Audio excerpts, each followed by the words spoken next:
قضا نماز کا طریقہ کیا ہے اور قضا نماز کی نیت کیا ہے اور قضا نماز کس وقت ادا کرنی چاہیے اور قضا نماز کس وقت میں ادا نہیں ہو سکتی اور قضا عمری کیا ہے۔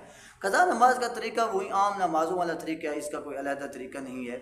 اور نمبر دو، قضا نماز کی نیت یہ ہے کہ اگر نماز پتہ ہے، یاد ہے کہ فلاں وقت کی نماز قضا ہو گئی ہے تو اسی نماز کی نیت کرنی ہے۔ مثلا صبح کی نماز قضا ہو گئی اور اب ظہر کا وقت ہے تو آپ نے نیت کرنی ہے کہ جو صبح کی قضا نماز رہ گئی ہے اس کو ادا کر رہا ہوں۔ اور یہ زبان کے ساتھ کہنا بھی ضروری نہیں ہے، بلکہ نیت کے اندر، دل کے اندر نیت کا ہونا ضروری ہے۔ نمبر تین، کن اوقات میں ادا کرنی چاہیے؟ یہ تین اوقات کے علاوہ تمام اوقات میں نماز ادا کی جا سکتی ہے۔ نمبر ایک، جس میں نماز ادا نہیں کی جا سکتی، طلوع آفتاب کے وقت، جس وقت سورج نکل رہا ہوتا ہے نا، اس وقت یہ نماز ادا نہیں ہو سکتی۔ اور نمبر دو، عین، جس وقت آسمان کے بالکل درمیان میں سورج ہو، مطلب کہ سر کے اوپر سورج ہو، زوال کے وقت، زوال کے وقت بھی نماز ادا نہیں ہو سکتی۔ اور نمبر تین، غروب آفتاب کے وقت یعنی عصر کے بعد، تو اس وقت بھی نماز قضا ادا نہیں ہو سکتی۔ ان کے علاوہ تمام اوقات میں نماز ادا ہو سکتی ہے۔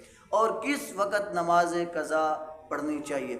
تو کوشش کرنی ہے کہ نماز قضا وقتی نماز سے پہلے پڑھیں۔ مثلا صبح کی نماز قضا ہو گئی ہے، اب عصر ظہر کا وقت ہو گیا ہے، تو آپ نے پہلے صبح جو قضا ہوئی ہے اس کو پڑھنا ہے، اور وقتی نماز مثلا ظہر ہے اس کو بعد میں پڑھنا ہے۔ اور نمبر چار کہ قضاء عمری کیا ہے؟ یہ قضاء عمری ایک دھوکہ ہے، اس کی کوئی بھی حقیقت نہیں ہے۔ کہ لوگ کہتے ہیں کہ غالباً جمعہ ہوتا ہے رمضان شریف کا، اس کے آخری جمعہ میں ایک نماز پڑھیں اور قضاء عمری کی نیت کریں، ساری نماز قضا ہو جاتی ہے، ادا ہو جاتی ہے۔